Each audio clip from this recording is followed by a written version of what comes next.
Hey, what's going on, everybody? Steve here with Rake and Profit. And in today's video, I wanted to share with you 6 Amazon online arbitrage mistakes that you must avoid if you want to start making money. Now, I've been selling on Amazon for over 10 years. The first 6 years, I mostly just sourced, media items like books and DVDs. I would flip board games, video games from places like thrift stores, right? Goodwill, Salvation Army, Savers.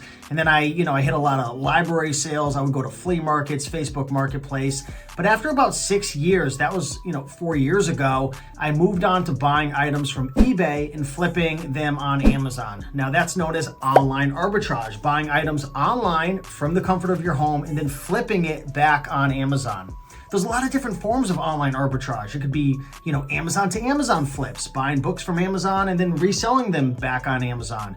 You could do traditional online arbitrage, like sourcing from Walmarts or Targets or various retailers. There's a lot of ways to do online arbitrage, but I'm telling you right now, if you are currently thrifting or you're doing any form of retail arbitrage and you want to move on to online arbitrage, there's a lot of mistakes that you're going to have to avoid. I made these 6 mistakes that I'm going to share in this video, and it cost me a lot of money. So be sure to watch this video in full if you want to be able to fast track your success with Amazon online arbitrage. Now, before we start this video, I want to give a big shout out to the sponsor of today's video, which is SellerAmp. And in this video, I'm going to be using SellerAmp to demonstrate how you could avoid these 6 mistakes. SellerAmp is a tool that I use to be able to do product research in my Amazon online arbitrage business, to be able to source items from eBay to Amazon, to be able to break down deals, to learn my ROI, my profit. I'll be sharing, a whole bunch of things in this video, but I did want to shout out SellerAmp because without SellerAmp,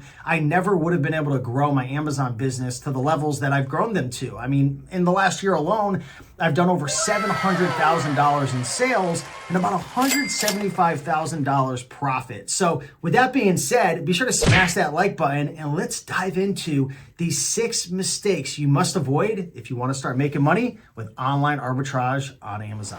All right, so the first mistake you're going to want to avoid when you're doing online arbitrage is making sure that you're correctly calculating your profit and ROI. Now, when you're at a thrift store or a garage sale, you're buying items for $1, $2, $3. So if you make a mistake with your calculations, there's still typically plenty of profit left on the bone. Well, when you're doing online arbitrage, you're not going to have those beautiful 200, 500, 700,000% ROIs like you normally do with those other methods. So one tip that I would like to share is to use the tool SellerAmp to make sure that you plug in your buy cost and your sale price. This is actually an item that I recently just picked up on eBay. I ended up paying $21.63, and I actually sourced it with the tool Replen Catcher, which is a tool that I've developed and that I use to be able to essentially aggregate really undervalued deals on eBay that I could flip on Amazon. But I picked this up for $21.63, and my goal was to be able to sell this for $53.99. Well, what you can do is you could go into SellerAmp and you could plug in your buy cost right here under the cost price, and then you could put in your selling price right here. And the great thing is SellerAmp will spit out what your profit will be after fees, after expenses. Matter of fact, you could even go into the settings on SellerAmp and you could add in miscellaneous fees and expenses. Like, for example, I add an additional $2 fee for my prep center, and then I add another additional $2 fee for the cost of my virtual assistants to be able to source the items for me. So you can see right here, after buying this item for $21.63 and selling it for $53.99, it's going to make $12.87 profit, 59.5% ROI, and it even shows the break-even cost, which means if for some reason the price tanked and I couldn't sell it for $53.99 and maybe a bunch of sellers came on, if I sold it for $38.85, I would essentially break even. So if I put that number back in $53.99, you could see all of this lights up green. But hey, if I sell it for maybe $42.99, you're going to see it starts to glow red, which means it's under my standard. I have a standard of making sure that I flip items for at least an $8 profit and a 50% ROI. So it's really helpful to have those different color coordinations. But this is another reason why I love SellerAmp, because again, before I buy an item, I plug in all of my information and I make sure there's a strong ROI and a strong profit. So make sure you're running your numbers with SellerAmp before you buy an item when you're doing online arbitrage. Mistake number two when you're doing online arbitrage is not checking to see if you're gated or restricted on a product. You know, again, when you're at a thrift store, if you're scanning a book or a DVD, you're paying $1 or $2. If you're gated or restricted, it's really not a big deal. Plus, you're getting the items so cheap, you could sell them on eBay if you wanted to. Well, when you're doing online arbitrage or eBay to Amazon or Amazon to Amazon, it's all forms of online arbitrage. You're spending a lot more money on your products. Like this example right here, this adult headbangs game, I'm spending $21.63 to make potentially $13. And that's a fantastic ROI. But, you know, when I'm spending $21, I want to make sure that I can actually sell this product because I don't want to have to sell this on eBay. I'm not going to make much money after the shipping and everything. So on SellerAmp, this is a Chrome extension. And if you want to check out SellerAmp, I'll put a link down below. There's a free trial, but I use this every single time. And my virtual assistants do as well before we buy an item. But you can scroll down all the way down, keep scrolling, and under alerts, it'll actually share with you eligibility. So you will have to log into your Amazon Seller Central. SellerAmp will integrate with your Amazon account, and it'll tell you if you can sell it or if you're gated or if you have to get ungated for that product. You could see right here for this board game, I've sold this before many times. It says you can sell this product. So that means I'm able to sell the product. Make sure before you buy an item, you always use SellerAmp to check if you're able to sell the product. The next big mistake that lost me a lot of money when I first started doing eBay to Amazon and online arbitrage is I was just relying on the buy box. Again, a lot of this comes back to how I started selling. I would go to, you know, thrift stores and I would go to garage sales and I would use Scout IQ and Scoutly. And a lot of these apps will just tell you and calculate the profit based on the buy box. And again, that's fine because I'm paying so little for products. If, you know, the item sells for less or if it tanks or if it's not really selling for that, I'd still be fine just because my cost of goods is so low.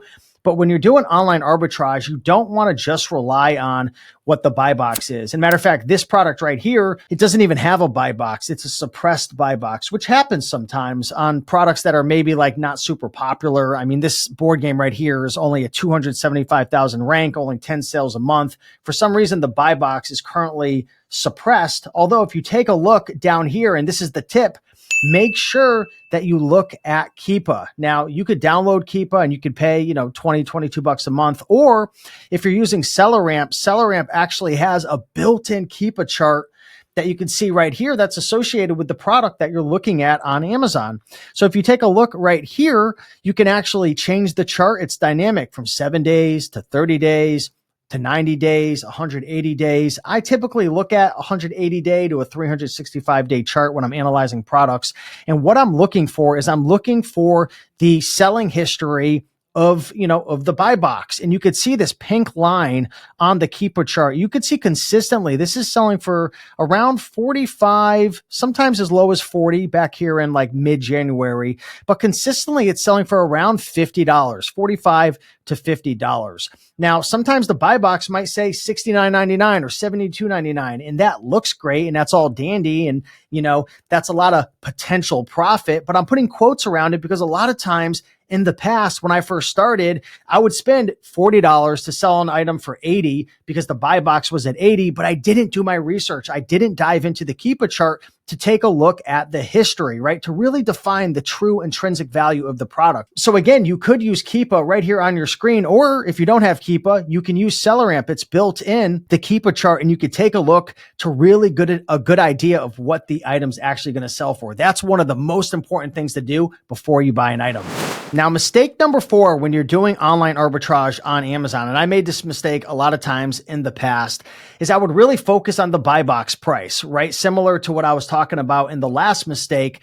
But one thing that I wouldn't do that I highly recommend that you do before you purchase an item is take a look at all of the sellers. Take a look at where the market is. How many sellers are on the listing? How many merchants are there? How many FBA sellers? What are the merchants priced at? What are the FBA sellers priced at? And on SellerAmp, they make it really easy. So you can actually scroll down under offers and you can see all the different offers for a particular product that you're analyzing. And you can see right here that the lowest offer is Sell Smart for $47.49. They're an FBM seller. And then you could see there's an FBA seller, Angus and Friends, at 53, another one at 59. And this is really good to know because, again, the market is important because this is where your competitors are priced at. Yes, the buy box might be at $64.99, but if you got 3 or 4 sellers at 52, 53, 54, that's not necessarily a good sign. That is kind of leading me towards the price could be coming back down. And although the buy box does rotate, the buy box doesn't always go to the lowest price. It's good to know where the market is. You know, one example that gets people in trouble a lot is they'll buy an item and the buy box is, again, maybe at $59.99, but there's like 12 or 13 offers at 33, 34, 35, and maybe the item's a little bit slower of a seller. That's another bad sign because what that's going to do is that's going to cause new sellers who come on the listing to want to undercut. And now someone's going to come on at 54, and then someone's going to come in at 51, and then another person's going to come down at 42 because they see the merchants so low. And when you have really fast selling products that are selling 30, 40, 50, 100 times a month, that's fine. Usually those low offers will get gobbled up. But when you get an offer like this adult headbangs game, it's only selling 10 times a month. And if there was a whole bunch of merchants at 32 or 33, and even though the buy box was at $59.99 or 54, it influences the market to want to price lower. So that's why it's so important to use SellerAmp to take a look at the current market to see how many sellers are on the listing. Are they FBM? Are they FBA? And what are they priced at?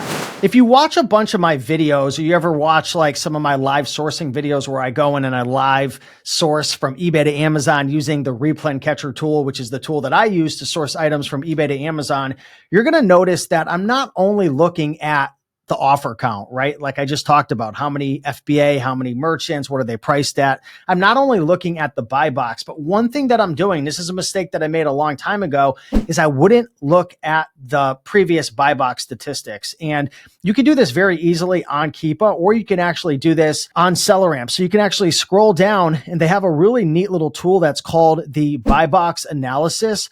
And you could change this from 30 days, 90 days, 180 days and beyond. I'm going to put it at 30.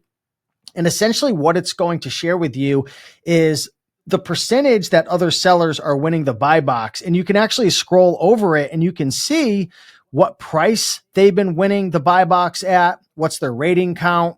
You can see when's the last time they won the buy box and at what price. And this is really important because it gives you a good idea of what your competitors are winning the buy box at previously. So if you're kind of like on the fence about like, should I price this board game at like 45 or 50 or 55? And maybe you don't have a lot of data in terms of the offer count and maybe the buy box is suppressed. One thing that I really like to do is take a look and see the different competitors who are on this listing, like A-Dub right here. This seller was winning it for $46.71 and they won it 2 weeks ago. And then another person right here 3 weeks ago at 46, another person at 42, 46, 42. So that kind of, is interesting because you see the FBA sellers are at 53 and 59 and the buy box is suppressed. So I might be thinking like, should I match the buy box at 53? Well, right now the evidence is showing that there's not really anybody selling it for over 50. Another thing you could do is you go into Keepa under data and you can go to buy box statistics as well. And you could open this up and you could see a different viewpoint. So this is very similar, the data on SellerAmp versus on Keepa, but some people like to see it this way. And every check mark is an FBA seller and you can see the name and then you can see what they've been winning the buy box at. So it looks like sellers maybe like 6 months ago, we're selling it for 49, 50, 47.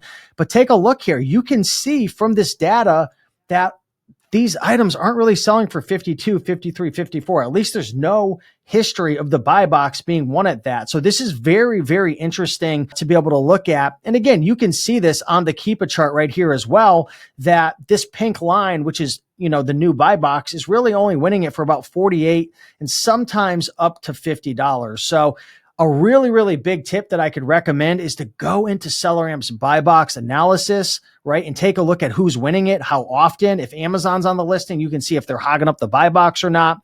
You can see what percentage they've been winning it at, what prices they've been winning it at. And this really, really helps me when I'm sourcing to get a good conservative understanding of what I could sell it for. And of course, what I'm going to price it at which means everything, because what I price it at is going to essentially lead me to what's going to be my ROI and profit. So in this example, I would probably even, be a bit more conservative and say, I'm only going to maybe be able to sell this for $49.99. Not saying I wouldn't try to price it at 52 or 53, just because, again, the market's at $53.99 right now, but it's very, very helpful. And I'm telling you right now, when I didn't used to use the buy box analysis tool with Keepa and SellerAmp, I made a lot of bad buying decisions. Items wouldn't sell.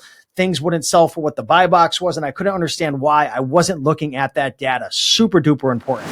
And last but not least, this is probably one of the biggest tips. Very simple to be able to do and be able to check this before you buy an item to flip on Amazon when you're doing online arbitrage, is to look at the offer count. And SellerAmp has this built in as well, even if you don't have a Keepa subscription. So you can actually scroll down and you can take a look under charts right here. So I could see a charting of the price, but below it, let me move that out of the way. If you see right over here, this is the offer count and it's dynamic. The offer count over a day, a week, a month, 3 months. So you can see right here, the offer count was at around 9, then it went down to 8, and then it went all the way down to 6, and then it jumped back up to about 11. And you can see right now, the offer count is actually pretty low at 5. And this is really important because the offer count will correlate typically to the selling price. If you see the offer count going up or trending up, maybe this board game ends up having like 20 sellers come on in the last month, and there's a history of this only having 5 to 10 sellers. If all of a sudden there's 20, 25 sellers on this listing, what do you think is going to happen? The price is probably going to tank because people are competing with each other and it's putting pressure on the, on the product, and people are just undercutting each other. Reprices are attacking each other. So before you buy an item, it's important to ask yourself this question. Is the seller count consistent? Is it going down? If it's going down, typically the price will go up, right? Because those few sellers control the market. If there's a lot of sellers on the listing, it typically puts pressure on the listing to decrease in price. Again, this doesn't always happen. It depends on different variables. Like if an item is a really fast seller, typically the offer count will get eaten up by the demand. But if it's a slow seller and it's not a very popular item, like a lot of the items that I flip from eBay to Amazon, if an item's only selling 4 or 5, 10 times a month and the seller count doubles or triples or quadruples, you better believe, even though the price might not be going down at this moment, it's probably going to slowly tank. So you want to put that into your estimates or your calculations when you're thinking about buying a board game for 20 that's, you think's going to sell for 50. If the offer count has really gotten jacked up and increased, you just better know if you don't sell that item quickly, the price is probably going to slowly tank. Again, it's a general rule, but that was a big, big mistake that I would make in the past. I would just buy it based on the buy box or based on where the market was, and I wouldn't look at the trend of the offer count. So hopefully you guys enjoyed this video. If you did, smash that like button. And again, I want to give a big shout out to the #1 product research tool that I use every single day. My virtual assistants use it, and that's SellerAmp. So again, if you want to check out SellerAmp,